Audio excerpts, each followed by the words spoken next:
Pablo Torre Finds Out every single day, available on the Pablo Torre Finds Out YouTube channel, wherever you get your podcast, the award winner. In that regard, Pablo Torre, good to see you here, sir.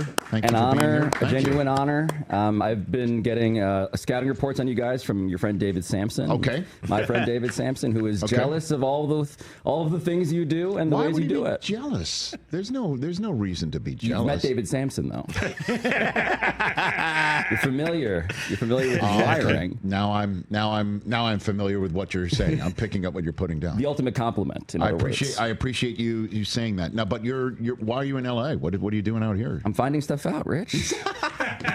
I'm finding stuff out. My bad. Not to sound like a CIA agent. No, Right. I try to come out here once for like a good week, once a year. Okay. I'm just so many friends fled New York. I'm a New Yorker. Okay. And a lot of my friends went out here, and a lot of people that I just long to see. Okay. Refuse to see me in New York, and so I got to come. The mountain goes to them, you know. Where are you from originally, then? Born and raised in the city. In Manhattan. The city, that's how you know I was born in Manhattan. I say the city as if it's the only city. Pablo, thank you. No. Don't drag him in. I'm not dragging. He's just confirming what no. everyone Manhattan around the world knows. People say the city, they mean Manhattan. Yes. When Staten Islanders say the city, we mean New York City, because Staten Island is part of it. No, it's not. No, it's not.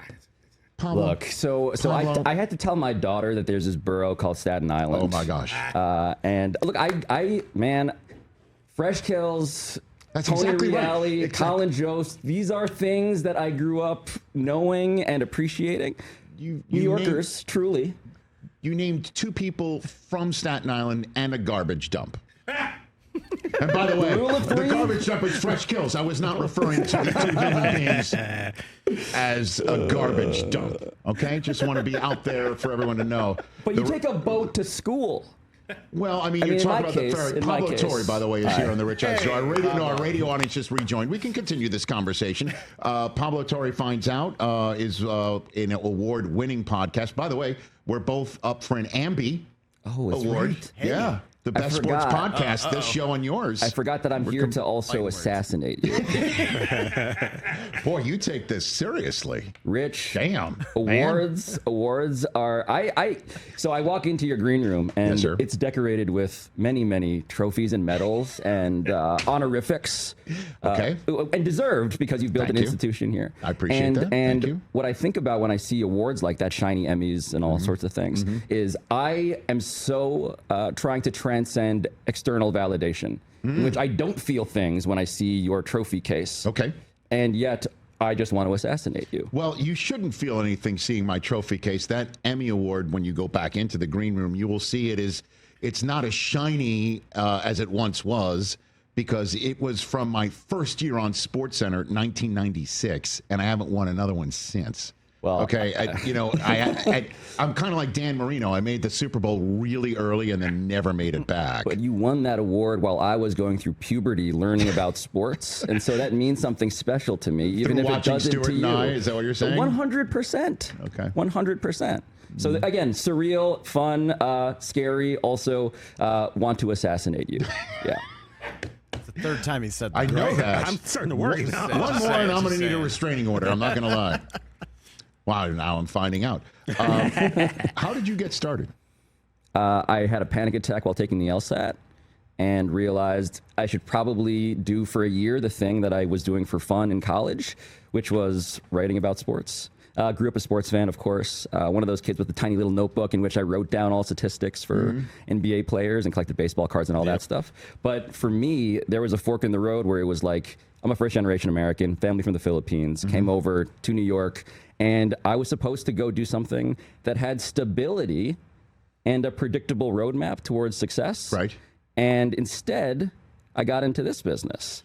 You know, What school were you going? I went to Harvard. You went to Harvard. Okay. went to Harvard. The Michigan of the East. Oh, boy. That's right. Many are saying. Sorry, Pablo. That's where I went to high school with Colin Jost, college with Colin Jost. Did you really? Who, again, a great Staten Islander who sort of proved that you could do unconventional things despite having credentials that suggested you should be more reliable. But in all seriousness, was a fact checker at Sports Illustrated from the bottom of the totem pole.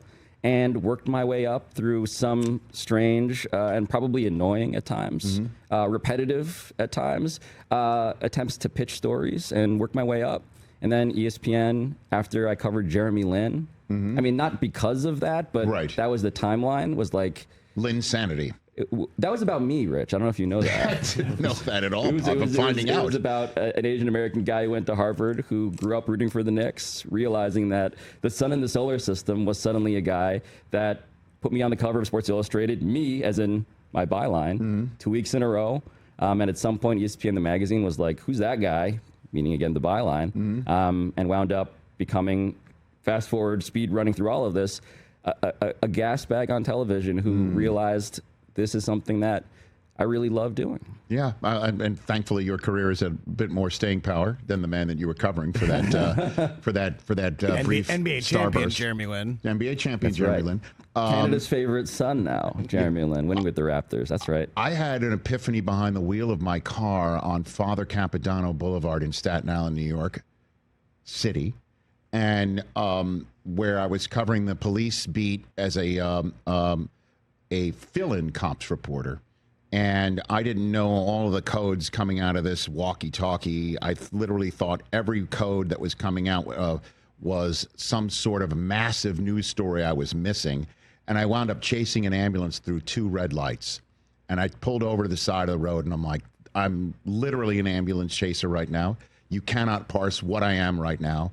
And I went back to school to Northwestern to start a career in TV. So I had an epiphany myself. You had yours over an LSAT piece of paper, or that might have been just the culmination of you thinking about it, huh? The most inappropriate quotation of Pat Riley you will ever hear is me saying that when my LSAT score expired after 5 years and I was still at Sports Illustrated writing, doing what I loved, I burned the boats. That's what Riley says. Burn the boats, right? There's no way back. You've chosen your path. Right. You're now here to sort of do the best you can. And so when I say I had a panic attack at the LSAT, failure provided me with another path. And sticking with that path is honestly, as I think you clearly feel in the studio, the greatest gift I never hoped for. And so into that became everything else that allowed me to... I mean, when I say I'm here to find out stuff, I professionally follow my curiosity. I use journalism to solve mysteries. I talk to people that I find interesting. It's, on some level, a job no one in my family, my ancestry, was ever so audacious to design, and sports is my passport into that world. So when you were a fact checker at Sports Illustrated, was there any Hall of Fame writer who you fact checked and saved them from being wrong that you can remember? Pablo? Well, I'm not going to throw Peter King or Tom Brady or Gary Smith or Scott Price or Rick Riley under the bus, because Riley, they never made mistakes. Good one. The rule, it's kind of like working for the president, like the president of the United States. It's like you take whatever you got. You throw your body in front of that wrong statistic from 1979 before it could do any harm. Before it does any harm to the reputations of the men involved. But I literally had to cross off every word. That was I mean, again, it's so quaint to think about that now, Rich, in the era in which we live, in which no one does any of that. And if you worked the cops beat, there's a grind to, there's a value to the mundane. Even if it feels, and that's, I would say, the cop speed is not quite being a fact checker, but trying to get it right down in the underbelly of something. I had to cross off every word, every number, every statistic until it checked out. Well, now I found out that wrong fact in the Gary Stevens piece that William Knack wrote wasn't his fault. So we're putting Bill Knack on blast Bill today? Knack on blast. He's sitting there going, wait a minute. All right, so Secretariat. He introduced America to the giant beating heart of Secretariat. I went deep for a joke that didn't land. What have you found out that even surprised you the most in the short history of your award-winning Edward R. Murrow award-winning video pod? Thank you for citing him by name. I love to associate whenever possible with Ed Murrow is a great journalist. And now being played by George Clooney on Broadway. Indeed. And so there you go. I think there's some similarities between me and the people we just mentioned, clearly. I was in your green room listening to you talk about Tom Brady, and I know you're a giant Jets fan, and I know it's draft season. Man, how Tom Brady got drafted by the Patriots is a story I spent months of my life investigating. Because, all right. I'm all ears if you want to boil it down. Yeah, so you guys know what is on paper accurate, which is that it was the 199th pick, 6th round. But Tom Brady was a compensatory pick. And the compensatory pick, Rich, is a black box that is so fascinating and, like lots of things in the world of science, covered in levels of arcane detail that are so indecipherable that people don't try to see inside. But the way comp picks work, the NFL League Office has a secret ranking every year of every player in the league according to value. So there's a secret fantasy football power ranking in real life that the league office maintains, in which, depending on how good the player is, if they were to leave as a free agent and then succeed to some degree with their next team, you get a compensatory draft pick in return. Tom Brady was one of these guys. But the secret about Tom Brady is that the year that they acquired the comp pick for Tom Brady, there were 3 candidates for a comp pick. And the other thing is that you don't know the paternity because it's a secret list. So I was going to ask, did you dive in there and found out who the player was that was significant enough for Brady to materialize because the Patriots received the pick? And insignificant enough because it was 199. Right. And so, yeah, I mean, I confirmed this with the league office itself. The NFL confirmed it. I confirmed it through a voice-modulated NFL executive who explained how all of this stuff worked. Come deep throat. on, Oh, we went deep throat on this, Chris. Come on. Oh, yeah. Rich, come on. Chris, you just got to know. I remember this episode. It was awesome. It's just, I go to, we take stupid things seriously and serious things stupidly. Sure.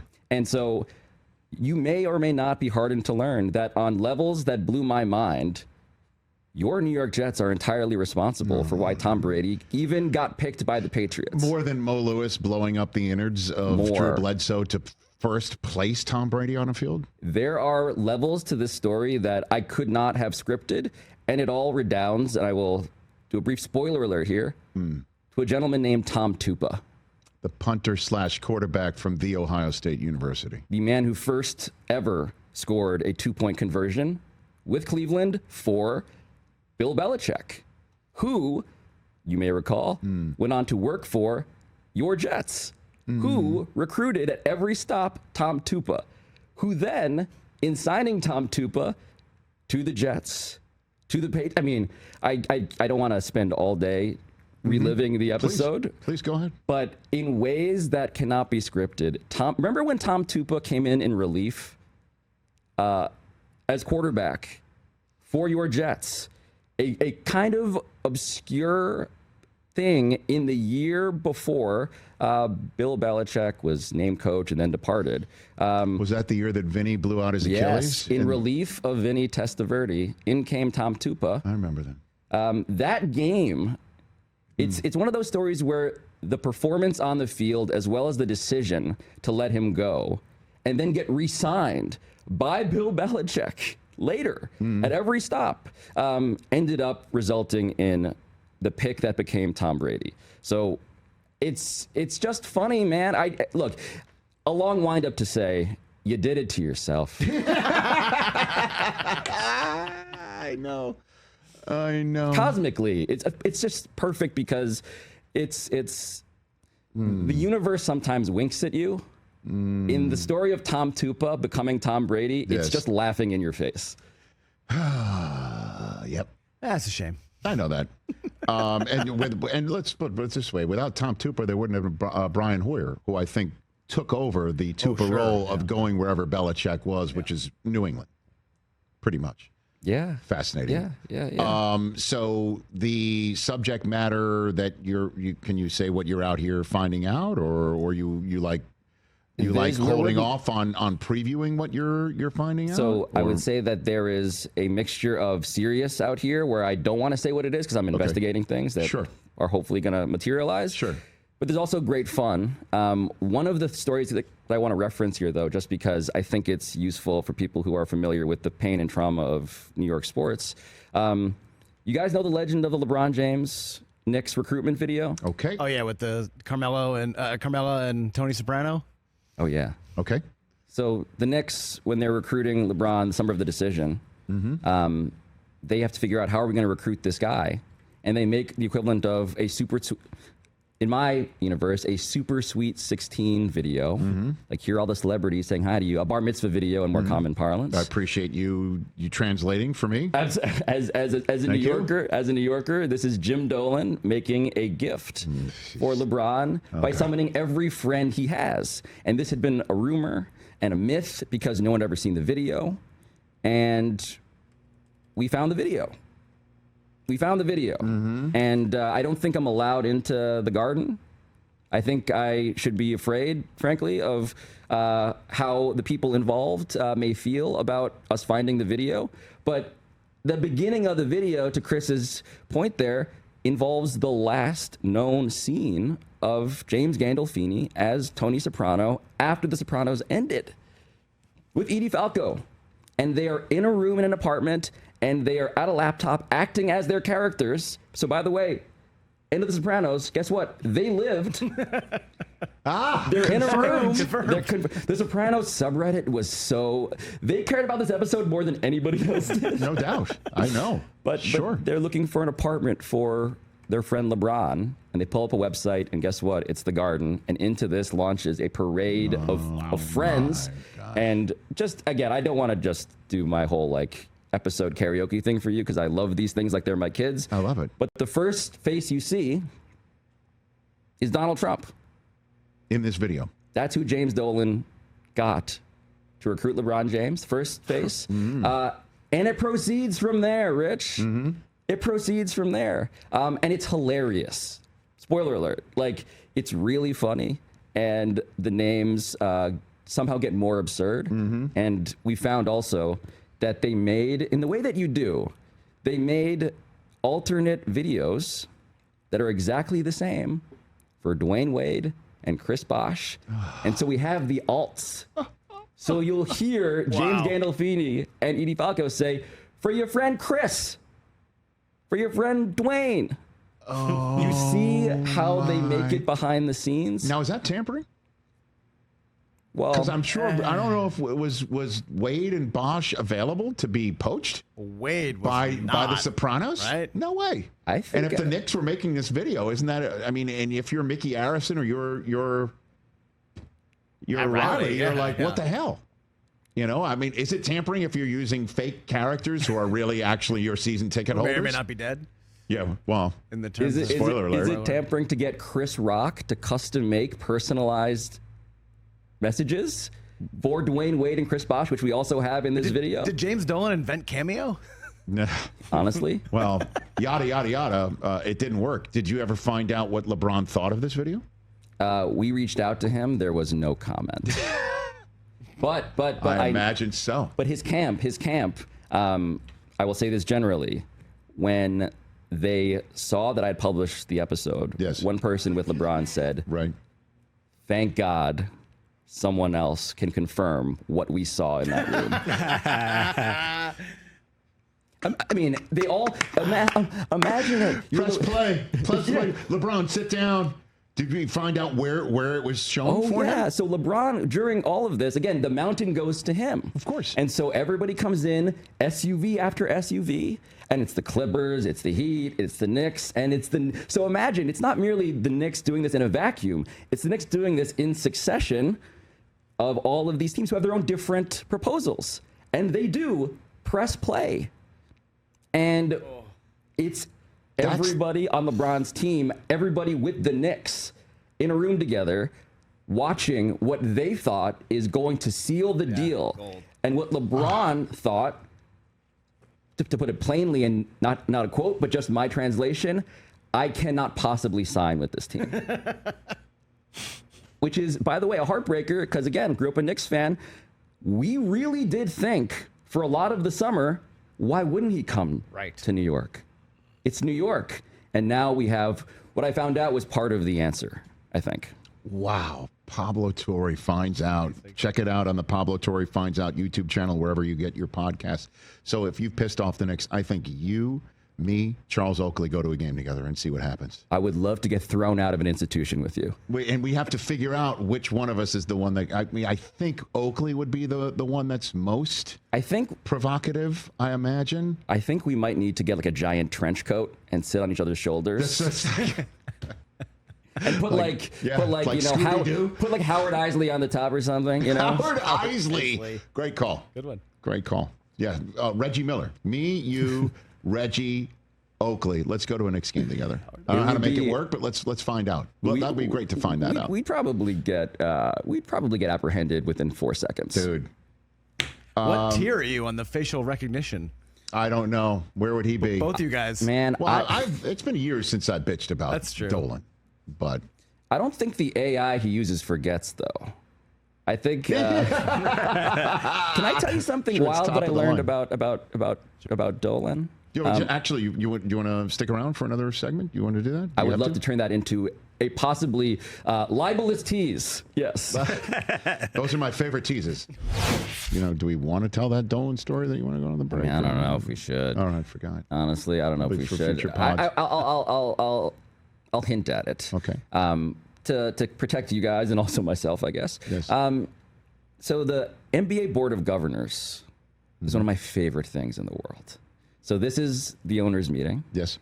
And inside of that room, you get this collection. When I mentioned the word Succession before, it's all of this I see as like kind of like a prestige comedy series. Mm-hmm. It's wildly wealthy people. And my favorite part about sports business is that these are people who have everything, but cannot buy the thing they want the most. That is correct, which is a championship in this sport that they have invested a ton of money in. 100%. And so it's a place where everybody feels a fragility of confidence that they don't feel outside of the room. Maybe that's why they do it. Oligarchy meets meritocracy. That's basically what it is, right? Absolutely. Absolutely. And so you have all of these people who, measured against their peers, feel an insecurity and resentment. And so in that way, it is politics. In that way, it is it's a place I wish one day they would allow a camera. Oh, please. I've been in an owners meeting, and we did have a camera. They allowed the NFL Network in an owners meeting when we first launched, and we called it NFL C-SPAN. And we would have conversations about not about finances, but we had cameras capture the argument pro and con for instant replay. The year that instant replay was made permanent, and it was fascinating, but there's no cameras in there anymore. No, and I get why, obviously, because who wants to see Michael Jordan at one end of the table? Mm-hmm. You know, that's right. Yeah, and that's I would say Jim Dolan at the other end. Except what I can, I guess, semi-reveal here is that Jim Dolan doesn't go to these meetings anymore. And what he does is he sends an emissary in his place, who I will simply say does not make life easy. Oh wow! Yeah. For the rest, because guess what his job is? To object and to abstain. Object. Yeah. I mean, it's the Raiders. Honestly, except Al Davis would go, and it would be at the same seat. And I don't know if it's been. I haven't been in an owners meeting room in years. It used to be an E. It's like a shape of an E, where the NFL executives would sit on the I guess the long side of the E, and the prongs would be all NFL owners. And Davis sat on one end of the E every year. It's the same seat policy. The Giants and the Steelers sit next to each other because the Rooneys and the Maras are all tight. Mm-hmm. Long story short is Al would basically go there and abstain. He would just he and the Bengals abstained on making replay permanent. And you're just like, okay, is that your point? But that's what he would do. It's perfect, though. It's perfect. That's exactly right. So certainly, like the biggest sports have a version of this. Succession. But it's funny. It's so funny. It's so funny to think about how these guys are trying to prove that they're the alpha. in a room full of people who all think the same thing. Well, I mean, they all measure what they think is longest. And and that's just, but it's a meritocracy at the end. I'm sitting at the Rich Eisen Show radio desk, sitting on the Rich Eisen Show radio network. The desk furnished by Grainger with supplies and solutions for every industry. Grainger has the right product for you. Call clickgrainger.com or just stop by. And the few minutes we have left, Pablo Torre, do you have any thoughts on JuJu Watkins going down here in Los Angeles last night? Your thoughts on that? I was already mad that we weren't going to get Paige Beckers and JuJu Watkins in a Final Four based on the bracket. I am bummed by this. I got to know her dad, Bobby, over the summer. I've been fascinated by her as who replaces Caitlin Clark. Right. Who replaces the irreplaceable. And JuJu Watkins was my one seed in that regard. So, as a sports fan, bummed we're not going to get her. But the second thing I think about is the transformation of the sport of women's basketball. And I know you guys know this because you're out here geographically. It's not a cause anymore. What do I mean by that? It's a business. Damn straight. It's a real business. And ratings up in the college game after Caitlin Clark is gone. The unrivaled league popping up to take the place that Russia and Turkey used to take in the offseason for WNBA players. The WNBA now, of course, having its own ratings boom with Caitlin, but broader than that as well, negotiating their own rights deal that's going to take us into lots of rooms where very rich people will elbow each other over what to do. It's one of the most profound transformations I never imagined, frankly, that you would go from a thing of, you guys should watch this. It's, I think, useful for you to know that good sports are happening beyond sort of the watchful eye of mainstream attention to now, you're late if you haven't invested in this thing. And that may be part of, again, the big bummer about JuJu Watkins is this machine is built. Yes. We could say, again, it's still building, but and so now it's ready for stars like JuJu to be plugged into and make cash physically and emotionally and spiritually and literally and figuratively. And she's just been taken away by the basketball ACL gods. It's awful. We see this in the men's game, by the way. The tournament really does matter. As much as now everyone's an influencer, everyone has an audience, you can get and go direct. Right. The TV show at which America gathers in a way that we don't at any other trough of American life. Not music, certainly not politics, but it's sports, the biggest tent available. And so you can't replicate the marketing, the platform of the tournament, of a playoff. And so it's meaningful when you miss introducing JuJu Watkins to America in the way that, what happened to G League Ignite, Rich? These other professional minor league systems meant to take away NBA prospects out of the NCAA pipeline. The NCAA, we could talk for days and years, and we might, for just how they are a problem. But man, the TV show they make can't replace that. Pablo Torre here on the program, still here on Roku. Our radio audience just went away, and that's yeah. You could say again that with all due respect to the other teams and schools out there, Elite Eight against Paige Beckers, Final Four against UCLA one more time for a fourth time this year, and then if they advanced against South Carolina, Notre Dame, Texas, right, gone. Just like that. Or USC can do it without her, and we can see that go. Or any of the other schools, LSU didn't even mention, could knock off UCLA before facing USC again. Just seeing all that and the fact that she's been removed, it's just not right, man. It's not right. The characters, again, it's, right. I'm in LA talking about television a lot as the metaphor for everything. Sure. The development of the JuJu Watkins character is now postponed, and as a sports fan and a TV fan, hate that. Yeah, hate that. I'm with you. Okay. So hanging out here in Los Angeles, then you go back to New York City, my hometown. So your city, yes, your city too. And by the way, Congrats. I know that you take a boat to school if you go to Stuyvesant, if you do that sort of thing. I got in and I decided not to go. Well, the two of us I stayed in my public school, my little public school, Susan E. Wagner High School in Staten Island, New York. Okay, fine. But now, if I'm not mistaken, one of the boats that you refer to that potentially I could have taken to school, if I'm not mistaken, Colin Joe says bought and turned into a club, right? With Pete Davidson, right? And did Seth Meyers in on that too, even though he's not a Staten Islander? It's certainly Pete and Colin and a crew of investors. And also, I am told reliably by sources close to the situation, about 20,000 rats. Oh. On the ship? Like literal rats, just like living inside of. Listen. Shockingly, the ferry is. Yeah, man. It wasn't the Love Boat, pal. I tried. Actually, my prom date vomited off the side of one.